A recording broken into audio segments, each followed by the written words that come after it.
Poland. I don't like Poland. For many reasons. Firstly, the people. Most of them love you when they feel money and can take advantage of you. This is especially evident in their attitude towards foreigners. They can even hide a dislike, almost not so like, but when someone has no money, they despise it.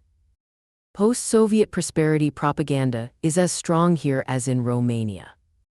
Besides, it's a problem in all these countries, but the Czechs have outgrown it the most. There is a ton of information about this prosperity.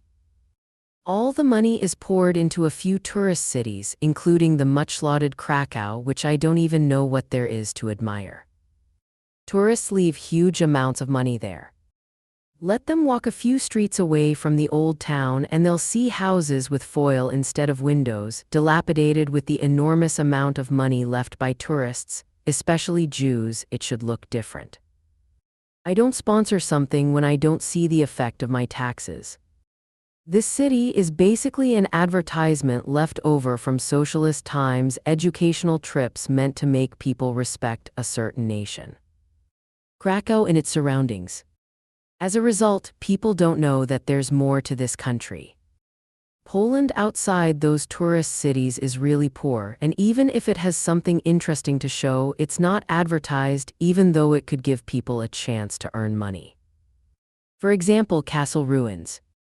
I once sent photos to an agent of ruins I came across on the road. Several times he asked me if I had the appropriate documents from a curator, allowing me to photograph them. He couldn't understand that there was no cataloging there. They're just standing there, and people even take bricks to build their own houses. No one renovates them, and they're often not even on maps. My agent is from France, where it's the opposite. You need a document for everything. France and Greece aren't worth photographing for stock photo sites. For exhibitions either, better not. They have interesting places. I like the royal baths in Warsaw. That's not on any tour itineraries. There's also the dog cemetery of the last king, Stanislaw August Poniatowski. It's a complex of several palaces. Wilano, associated with the Sobieski family, is also overlooked. Malbork, a huge castle that was the capital of the Teutonic Order state. Today their commandery is in Vienna. A heated castle that's rare. A little gem, Oporow. Valuable because it's an original, undestroyed castle, but again, poorly advertised. There are original Renaissance ceilings here, which is a world rarity. I like this place, though again, you can't eat anything nearby. Poznański Palace in Lodz, often featured in films. Lodz itself not so much. Czernik Castle, where the most famous ghost, who is carried away by the devil, lives. The White Lady. Teofila Szodyska was the first and last person to breed silkworms in Poland.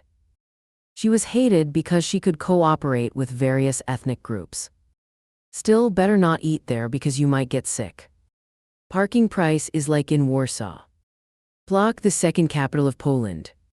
The oldest alligator in the world, Martha, also lives here. In 2026. She turned 96. A very interesting historic city. Gniezno Cathedral. The official first capital, though Poznan disputes it. Let's stick with the official doctrine, but food here is again a problem. Parking by the museum is a problem. Biskupin, a city inhabited for centuries by various nations, Celts, Slavs, Huns, Vikings. They left their traces. The oldest road sign in Europe is in the city of Konin, which was probably a deity. Kalisz, the oldest city. Already described by the Romans as Calisia. With a huge Soviet cemetery. It's worth visiting there too, because soldiers don't have much say when it comes to war. They carry out orders, and there are also Poles, Armenians, Kazakhs, Ukrainians there. Various nationalities served in the Soviet army. The average age of these people is terrifying 16 to 18 years old. While in former Jomsborg. Rogalin with its old oak trees. Downside, visiting the palace requires an appointment. Wroclaw, a well-maintained old city. It appeared in several Tom Hanks films. Some chapels at the cathedral are by Fischer von Erlach, the architect of Schönbrunn. Among other things, the Spy Bridge. Wisla, the hometown of ski jumper Adam Malus, but there's a beautiful castle there, partially open to visitors. Downside, although people have compulsory English in school, it's poorly taught. Language teachers prefer to do little in school and instead take extra money for private lessons at home. As a result, few people speak English well. There are interesting places here, but certainly not the ones they bombard with ads. However, their behavior can put you off. They drive terribly on the roads and may even jump out of their cars and be ready to fight. It's worth having a dashcam there, and their police actually encourage it. It's a rather strangely functioning country for tourism. It happens that you book a non-existent accommodation. In Warsaw, you have to be careful with taxis. Many have municipal signs and taximeters, but especially from foreigners, they can charge 3 times as much for a ride. The city then says that the tourist should record the driver and take a photo of their license plate. That's not right. I understand that the city profits from this. That's what I once got from the city hall. It's not like that. Tourists have no obligation to know about such scams. Tourists also leave you a lot of money. Such things discourage tourism. For example, I won't go to Warsaw again because of this. It disappeared for a while, but it's back. Also, if someone is alone in someone else's car, they won't argue with the driver because it could end in any number of ways. It's a typical post-Soviet attitude. Tourists are a bit unwanted, but it would be good if they left money instead of arriving. This is a problem for the entire East, all the way to the tip of Kamchatka. The Czechs have outgrown it. The Slovaks are growing up quickly, but the rest. Torun is a beautiful city, the first Teutonic city in this region. Nicolaus Copernicus was born here. The Vistula River is the widest here, Kielce. The eastern wall, but the Sviatokazyski Mountains are the oldest folded mountains, and those rocky slopes are worth seeing. There are plenty of old monasteries here. The first Protestant churches were established here. Tatars also live in the east. For those who claim there is no Islam in Poland, it has been since the Renaissance, when Tatars officially settled in these lands as royal mercenaries. They are the so-called White Horde.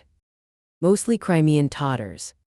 And thanks to their warfare methods different from those traditional in Europe, Poland won many wars. They even allowed these troops to be hired for a fee. They complain that there is no work in these smaller towns because there really is none. Although they send different information abroad, if they let more tourists into a place like Plock, they would have jobs. That's worth stopping. Torun is the same. They push everything into 4 cities. In Scotland, even small villages profit from castle ruins. Here they are often garbage dumps. There would be work for these people. They wouldn't have to commute between jobs in Germany, the Czech Republic, Norway, and their families.